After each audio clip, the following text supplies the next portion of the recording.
પંજાબના એક ગામમાં એક છોકરો રહે. તેનો મહોલ્લો ગરીબ અને અશિક્ષિત. અડોશ પડોશમાં લગ્ન હોય તો ઉઘાડા બીભત્સ લગ્ન ગીતો ખુલ્લેઆમ ગવાય.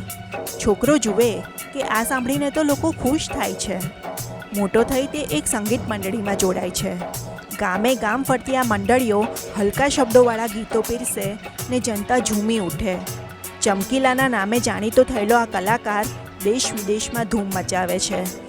એવામાં ધર્મના રક્ષકો જાગે છે. ચમકીલો ફરી હલકા ગીતો ન લખવાની કસમ ખાય છે. ધાર્મિક આલ્બમ બનાવે છે. પણ પછી એ જે જગ્યાએ કાર્યક્રમ કરવા જાય લોકો એ જ જૂના ગીતોની ફરમાઈશ કરે.